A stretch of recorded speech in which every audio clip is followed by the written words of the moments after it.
Hello, everybody. So, guys, we made it almost to Friday. One more day in the work week. I think we can do it. So I wanted to pop on here really quick because I haven't been on this week, and I wanted to show you guys the babies and check in a little bit. Tomorrow we are definitely going to be feeding them, and depending on how late it is, I will try to video it.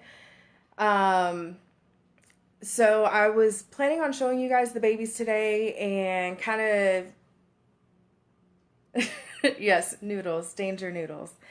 Showing you guys the babies today and kind of going over feeding a little bit of it. I'll definitely go more in depth with it tomorrow when I do the feeding with them.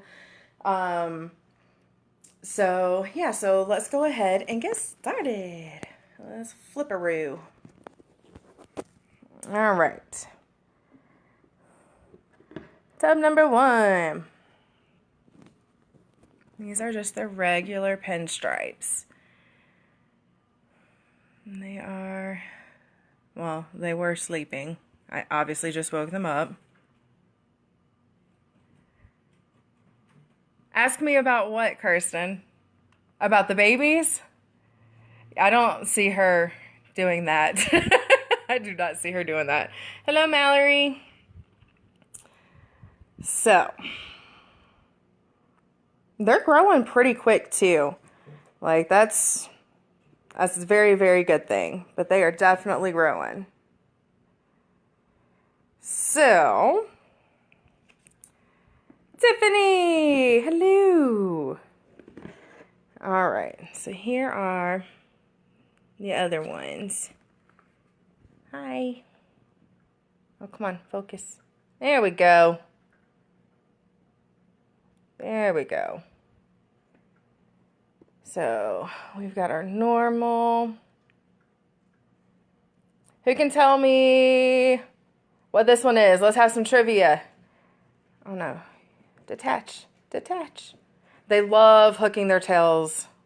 Love hooking their tails on things. Come on. Hey, Tiffany. All right. What is this one, guys? Come on. You've been watching my videos. There we go. Now it's not fuzzy. Which snake is this? No, I haven't named them. Oh, come on. Stop going fuzzy. No, I haven't named them because they are like all pretty much sold. There we go. But the one, almost Tiffany. The one that we are going to keep, we have not named her yet.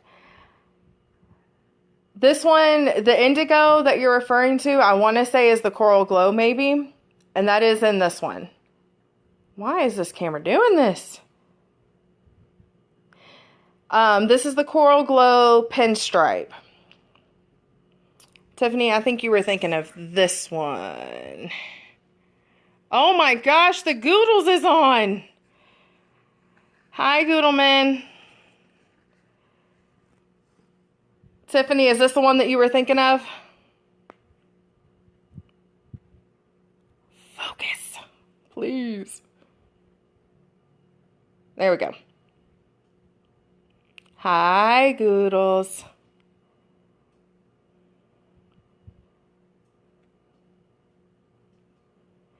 But this is just the normal Coral Glow. And I will say, so far, they've actually been very, very sweet snakes. Like, they haven't really tried to strike or anything like that. But one thing that Isaac and I have noticed is that the lighter colored snakes seem to be a lot more nice than the dark colored snakes. I don't know why. But, like, all of our light colored snakes that we have are just so gentle, so sweet. And I mean, don't get me wrong, a lot of our darker colored snakes are nice too, but they can have attitudes at times for sure. Yeah, Goodleman, you are always full of surprises. Yes, absolutely. Okay, so now that we've had the baby check-in, Um, I wanted to talk a little bit about feeding. Like I said, we're going to feed these guys tomorrow night, and hopefully, as long as it's not too late, I will video that. Um, Honestly, it just depends on if I'm in bed or not. But what we do is you have two options when you feed snakes. You can either feed them live or you can feed them frozen thawed. We feed all of our guys frozen thawed. The only time that we feed them live is if for whatever reason they haven't eaten in a long time and we're trying to get that eating instinct back in them. So that is pretty much the only time that we will feed them live. We actually, when we first got together, some of our snakes were live fed, some were frozen, and we were like, look, let's just go ahead and transfer everybody over to frozen thawed. So, and we were able to do it. A lot of people struggle with converting their reptiles, but we were able to do it really with no issue. So, and another reason that we like to do frozen thawed is because it's a lot safer as far as like bacteria and stuff getting into a mouse. So if they're in the freezer, they're frozen, it's killing everything. You give them, you know, a live one that could be carrying something, and you have now just completely screwed your snake because you just gave him some kind of disease or whatever that was in the mouse. And that's one thing that a lot of people don't think about. Just like you have to think about with dogs and cats as far as like what they're eating, or, you know, if, you know, your cat brings in a bird or a mouse or something, what was in that animal that could possibly affect your cat now. You have to think on the same lines when it comes to reptiles, because they're animals just like dogs and cats. So that's the main reason why we do frozen thawed. And the third reason is because, I mean, we have hearts. We don't like to sit there and watch a mouse suffer and get crushed to death, because with ball pythons, they are constrictors. So they squeeze their prey to death and then swallow it whole. That's how they kill. Unlike some snakes who, like venomous snakes, they can sit there, attack, let go, and just watch the prey wiggle away and die and then go eat it. These guys are constrictors. So that is the third reason why we do frozen thawed. I'm hoping that we don't have to come across this tomorrow night, but it is a very good possibility, especially since these guys have not eaten. But we may have to force feed them. And this is exactly why when we produce snakes, we do not give them off immediately to people, because we always wait until they have been fed 3 to 4 times.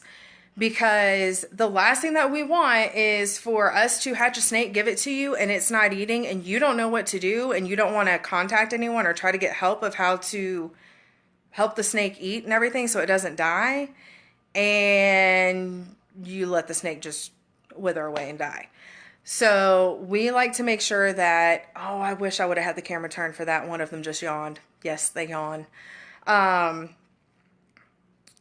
So we just, it's in everyone's best interest not to give an animal that has just been hatched away.